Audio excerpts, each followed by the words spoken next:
وعلى آله وأصحابه أجمعين أما بعد فأعوذ بالله من الشيطان الرجيم بسم الله الرحمن الرحيم وأما من خاف مقام ربه ونهى النفس عن الهوى فإن الجنة هي المأوى صدق الله العلي العظيم وصدق رسوله النبي الأمين الكريم اللهم صل على سيدنا ومولانا محمد معدن الجود والكرم وآله وصحبه وبارك وسلم صلاة وسلاما عليك يا رسول الله صلى الله عليه وسلم. رفیقان گرامی، کوئی لمبی تقریر کے لیے میں حاضر نہیں ہوا ہوں، چند جملے عرض کروں گا، پھر صلاۃ و سلام اور اس کے بعد دعا ہوگی. جلسے کے فوراً بعد مدرسہ اہل سنت گلشن اسلام کا سنگ بنیاد رکھا جانا ہے اور عیدگاہ کا بھی سنگ بنیاد رکھا جانا ہے.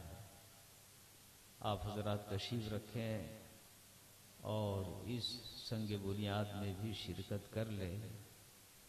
رات تو قریب مکمل ہو چکی ہے اور اب فجر کا وقت بھی شروع ہونے والا ہے، تو فجر کی نماز پڑھنے کے بعد پھر آپ لوگ آرام کیجئے اور سوئیے گا. ان دونوں پروگرام میں آپ ضرور شرکت کریں. مدرسہ گلشن اسلام کا سنگ بنیاد اور عیدگاہ کا سنگ بنیاد. سب لوگ درود شریف پڑھ لیجئے. اللہم صلی علی سیدنا و مولانا محمد معدن الجود والکرم و آلہ و صحبہ و بارک وسلم. رفیقان گرامی، ابھی آپ مہمان مقرر حضرت مولانا قاری نثار احمد صاحب زید مجدہم سے بہت ہی نصیحت کی باتیں آپ سماعت کر رہے تھے. چونکہ یہ ٹائم ایسا تھا کہ وہ آپ کو بیدار رکھ کے اور کچھ ہنسا کر باتیں کہہ رہے تھے، لیکن بہت قیمتی باتیں وہ انہوں نے بیان کیا اور بہت ہی ہمارے لیے عبرت اور نصیحت کی باتیں انہوں نے پیش کی. اللہ پاک ہمیں اور آپ کو اس پر عمل کی توفیق عطا فرمائے.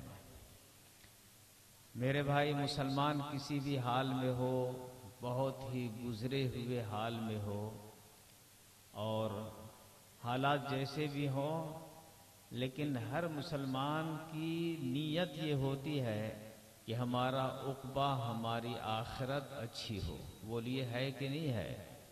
سب کی ہے نا نیت کہ ہمارا آخرت ہماری اور ہمارا عقبہ بہتر ہو، ہے نا؟ کسی بھی حال میں آدمی یہ نہیں چاہتا ہے کہ دنیا جیسے بھی گزر گئی لیکن آخرت ہماری خراب ہو جائے، بگڑ جائے، یہ کبھی بھی نہیں چاہتا ہے. لیکن عاقبت بنانے والی چیزیں کیا ہیں؟ سمجھئے بات آ رہی.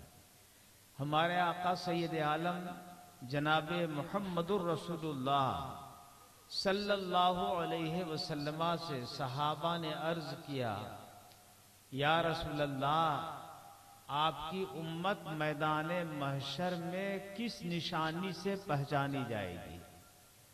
آپ ہم اور آپ جتنے بھی ہیں، اگرچہ بہت ہی عصیاں شعار ہیں، معصیت شعار ہیں، گنہگار ہیں، لیکن نبی پاک کے ہم غلام ہیں، اتنا مانتے ہیں نا. سرکار کے غلام ہیں، ان کی غلامی مانتے ہیں. بے شک ہم سب غلام ہیں سرکار کے. راز الہ آبادی نے ایک شعر کہا تھا، یا الہی میں اٹھوں حشر میں اس صورت سے، یا الہی میں اٹھوں حشر میں اس صورت سے، لوگ کہہ دیں کہ محمد کا غلام آتا ہے صلی اللہ علیہ وسلم، ہے نا؟ تو اس سے یہ پتا چلا کہ ہر مسلمان کی یہ خواہش ہے کہ غلام سرکار بن کر اٹھے، حشر میں پہنچے اور لوگ سرکار کی غلامی کی نسبت سے اسے پکاریں اور یاد کریں، ہر ایک کی خواہش ہے۔ تو صحابہ نے عرض کیا، یا رسول اللہ، آپ کی امت کی نشانی کیا ہوگی میدان محشر میں، اور کس نشانی سے آپ کی امت پہچانی جائے گی؟ سرکار ارشاد فرماتے ہیں، ایک شخص ہے جس کا گھوڑا، اس کا پورا چہرہ جو ہے وائٹ ہے، سفید ہے، اس کے اگلے پاؤں پچھلے پاؤں دونوں سفید ہیں، اور یہ گھوڑا ہزاروں گھوڑوں کے بیچ میں کھو گیا ہے، پتہ نہیں چل رہا ہے وہ کس جانب ہے۔ تو اس کا مالک اپنے گھوڑے کو پہچان لے گا یا نہیں پہچانے گا؟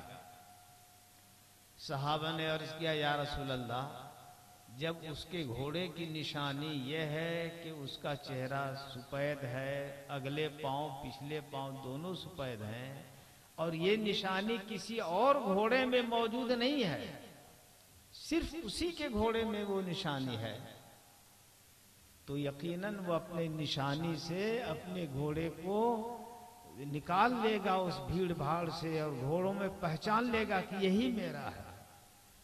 اس سے کیا پتا چلا کہ اصل میں صحابہ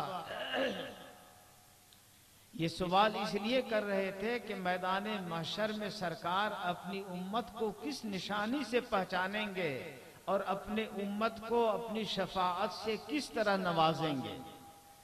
تو اس لیے سرکار نے ارشاد فرما دیا کہ وہ ہماری امت کی ایک خاص نشانی ہوگی، نہ وہ نشانی حضرت آدم علیہ السلام کی امت میں، عیسیٰ علیہ السلام کی امت میں، موسیٰ علیہ السلام کی امت میں، جتنے انبیاء 1,24,000 تشریف لائے، ان میں سے کسی امت کو وہ نشانی نہیں ہوگی، صرف میری امت کی ایک نشانی ہوگی۔ سمجھ میں بات آ رہی ہے؟ وہ نشانی آپ پسند کریں گے کہ نہیں پسند کریں گے؟ بولو ہے؟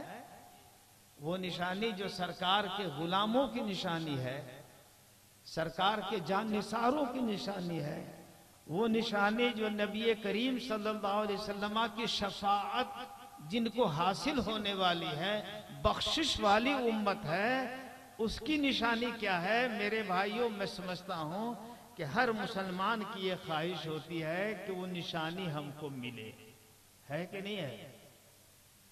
تو سرکار ارشاد فرماتے ہیں کہ میری امت میدان محشر میں جب پہنچے گی تو اس کا چہرہ پورا روشن ہوگا، کہو سبحان اللہ، ہے نا؟ اس کے ہاتھ جو ہیں یہ روشن ہوں گے، یہ ہاتھ بھی روشن ہوگا، اور اس کا سر بھی روشن ہوگا، اس کے پاؤں بھی روشن ہوں گے۔ سبحان اللہ۔ سرکار نے ارشاد فرمایا کہ تمہارا چہرہ روشن ہوگا، یہ نشانی ہے نبی کے غلاموں کی، تمہارے ہاتھ پاؤں روشن ہوں گے، یہ نشانی ہے نبی کے غلاموں کی۔ تو سبحان اللہ، ہر آدمی چاہتا ہے کہ میدان محشر میں پہنچے تو اس کا چہرہ روشن ہو، ہے کہ نہیں ہے؟ اور میں سمجھتا ہوں کہ آپ لوگ اتنا بڑا جلسہ کیے ہیں، صبح تک جلسے میں بیٹھے ہوئے ہیں، آپ کی تو ضرور خواہش ہوگی کہ یہ نشانی ہم سب غلاموں کو ملے، ہے کہ نہیں ہے؟ کتنے لوگ چاہتے ہیں؟ ذرا ہاتھ اٹھائیں تو دیکھیں۔ سبحان اللہ، ماشاءاللہ، اللہ پاک ہم سب لوگوں کو اسی نشانی کے ساتھ اٹھائے، آمین، ہے نا؟ مگر سرکار ارشاد فرماتے ہیں کہ یہ نشانی کیوں ہوگی، ہماری امت کو یہ نشانی کیسے ملے گی؟ سرکار فرماتے ہیں من آثار الوضو، مسلمان جو نماز کے لیے وضو کرتے ہیں تو وضو کرتے ہیں، چہرہ دھوتے ہیں، ہاتھ دھوتے ہیں، دونوں ہاتھ دھوتے ہیں، سر کا مسح کرتے ہیں، پاؤں دھوتے ہیں، تو یہ وضو کرنے کی برکت سے کیا ہوگا؟ میدان محشر میں ان کا چہرہ پر نور ہو جائے گا، روشن ہو جائے گا۔ سبحان اللہ۔ میرے بھائیوں، آپ سمجھ سکتے ہیں کہ وضو کرنے کی برکت کیا ہے. آپ وضو کریں تو وضو کرنے میں کوئی پیسہ آپ کو دینا نہیں پڑتا ہے، کوئی فیس کوئی ٹیکس جمع کرنا ہوتا ہے. مسجد میں جاؤ تو فیس لگتی ہے کہ وضو بناؤ تو اتنا پیسہ لگے گا. بولو نہیں لگتا ہے، کچھ نہیں لگتا ہے. بلکہ آدمی تھکا ہوا ہارا آتا ہے اور وضو کرتا ہے، ہاتھ پاؤں دھوتے ہیں، طبیعت فریش ہو جاتی ہے، دل کو اطمینان ہو جاتا ہے. اب نماز کے لیے کھڑا ہوتا ہے. یہ وضو ظاہری سکون کا بھی ذریعہ ہے اور اخروی سکون اور عافیت کا بھی ذریعہ ہے. اس وضو سے ہمارا ظاہر بھی پاک صاف ہو جاتا ہے، گناہوں کے میل کچیل جھڑ جاتے ہیں. اور میدان محشر میں ابھی سرکار کی حدیث آپ نے سنی کہ میدان محشر میں اس وضو کی برکت سے چہرہ سبحان اللہ روشن ہو جائے گا. تو جب وضو کی یہ برکت ہے تو نماز کی برکت کیا ہوگی؟ نماز کی تو اصل مقصود نماز ہے، وضو تو اس کے لیے وسیلہ اور ذریعہ ہے. بغیر وضو کے ہماری نماز صحیح نہیں ہو سکتی ہے. نماز ہمارے اوپر نماز فرض ہے تو اس کے لیے وضو کرنا بھی ہمارے اوپر لازم ہے. تو وضو کی یہ برکت ہے سبحان اللہ. تو نماز کی برکت تو یہ ہوگی کہ سبحان اللہ قلب کی وہ روشنی ہوگی، قلب میں وہ روشنی ہوگی کہ اگر آدمی سچا مومن ہوتا ہے تو اس کے قلب کی روشنی سے دوسرے مومن بھائیوں کو بھی فائدہ پہنچنا شروع ہو جاتا ہے نا. اس لیے میرے بھائی نماز پڑھو، نماز نہ چھوڑو، کیونکہ نماز ہمارے ترقی کا، ہماری شوکت کا، ہماری شان کا، ہماری عزت کا اور ہماری حفاظت کا یہاں بھی ذریعہ ہے. اور میدان محشر میں بھی یہ نماز ہماری برکتوں کا سامان ہے، ہماری بخشش کا سامان ہے. اس لیے اس جلسے سے ایک سبق لے کر کے جائیے کہ ہم سب لوگوں کو نماز پڑھنا ہے. ماشاءاللہ آپ کے منتظمین نے، اراکین جلسہ نے محنت کر کے یہ جلسہ سجایا، آپ لوگوں نے وقت دیا، یہ آپ کی خوش نصیبی ہے کہ اتنے بڑے علماء سے، اتنے شورائے اسلام سے آپ نے مبارک نعت سماعت کی، اچھا بیان سنا. تو ان میں سے کچھ پر بھی تو عمل کرو. 100% عمل نہ صحیح تو 10% بھی تو عمل ہونا چاہیے. اللہ پاک ہمیں اور آپ کو نیک بنائے. اور جو جلسے کا پروگرام ابھی جلسے کے بعد سنگ بنیاد کا پروگرام ہے اس میں ضرور شرکت کر کے دعا حاصل کر کے آپ تشریف لے جائیں. اللہ پاک آپ کے گھروں میں رحمتوں کا نزول فرمائے. وآخر دعوانا ان الحمدللہ رب العالمین. صلاۃ و سلام کے لیے کھڑے ہو جائیں.